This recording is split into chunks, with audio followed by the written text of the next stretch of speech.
Logan Paul's CryptoZoo is normies finding out how it feels to get rugged to the tune of $2.5 million.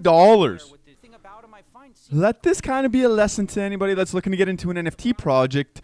Don't promote or launch crypto projects as a public figure unless, and it's a big unless, is that you actually know what you're doing.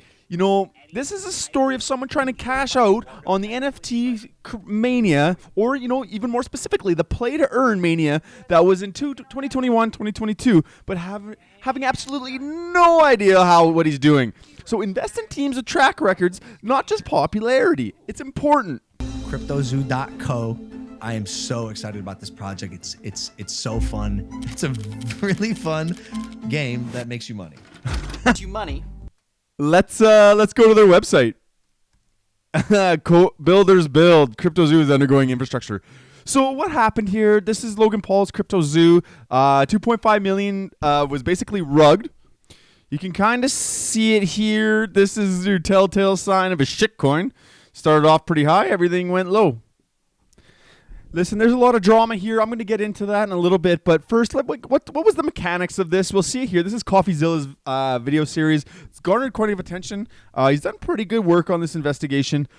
Basically, what happened is they issued a coin, an ERC20 coin, so similar to, say, Ethereum or any of your other kind of meme coins that you see. It's called Zoo. You see that at the top here. With Zoo, you can buy these eggs. So you convert your money into Zoo. You convert your Zoo into an NFT, which is an egg, and then you're supposed to be able to hatch that egg, and then you get an animal. You can see that animal on the third row tier on the bottom here, and then what you do see after that is you can breed these animals into something a little bit different. I don't know about that. What are you talking about breeding?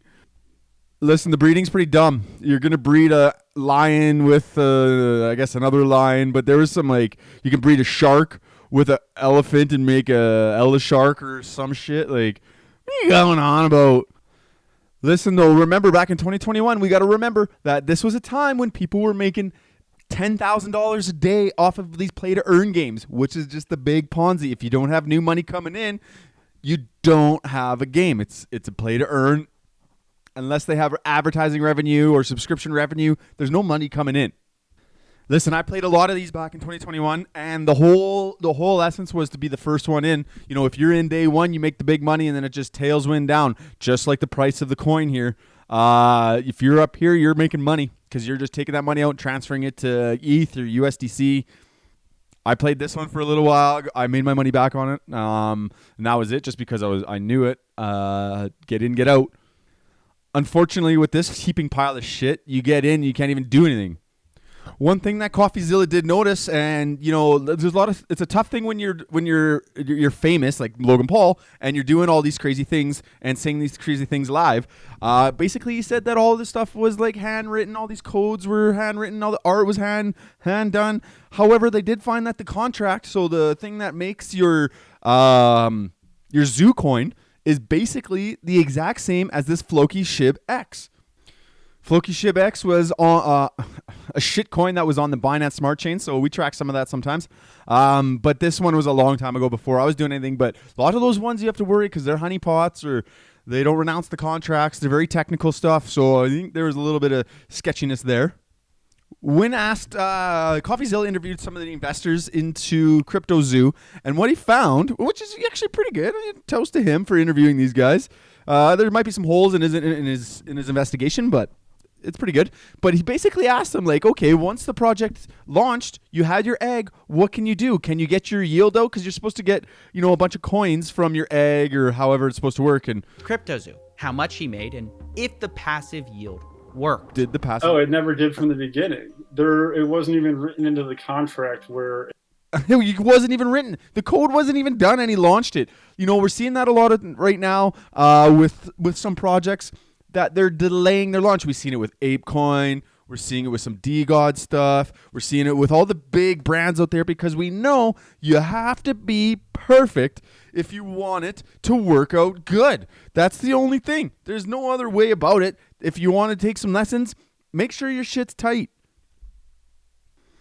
One other thing to note is that once that launched and everybody was having problems, the Logan Paul never posted in the Discord. You know, founders and promoters need to be communicative.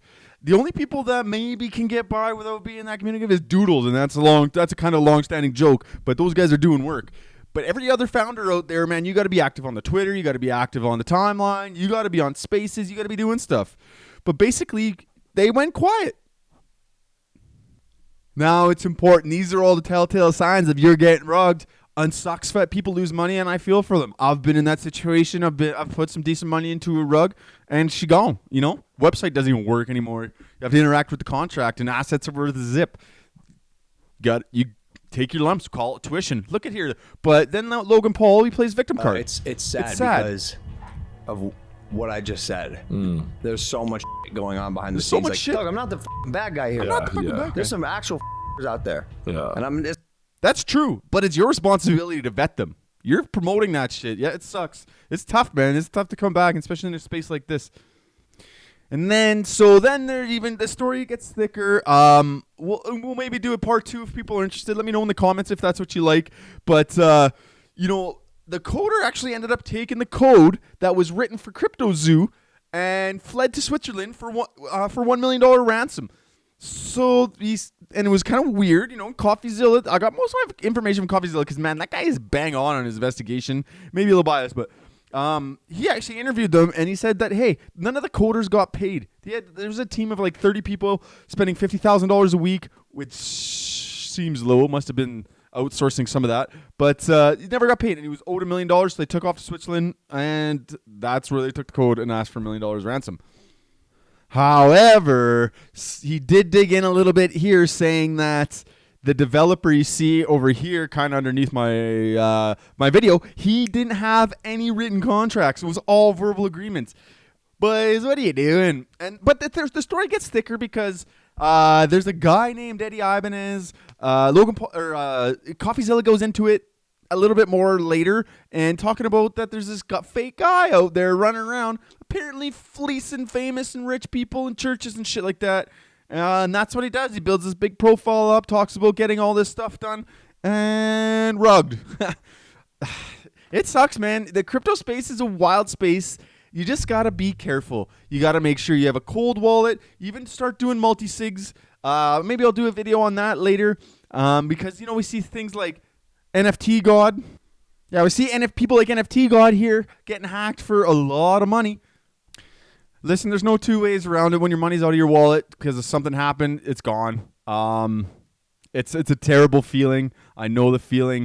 It looks like Logan Paul wants to put some money back in for his customers. This was 4 days ago. It is pride. I'm a fighter at heart, and he was talking about how he was defensive. I know I never scammed anyone with this project. You didn't want to rug anybody. Sold any tokens, and I only had the best intentions. He had the best intentions in everybody's but the mind, fact is and suing blah blah blah. But he Coffeezilla is not gonna looks help like he's trying to CryptoZoo do a holders, 1.3 so I million need to focus rewards my attention where it should program be, for the which is disappointed on players. fans and So supporters of me. we'll You have to guys stay know. tuned to that. If that happens, that'd be nice. You know, it's a good news story out of part of this. Anyways, if you did like the content, hit that subscribe button below. Appreciate it. Take care, guys. Have a good day.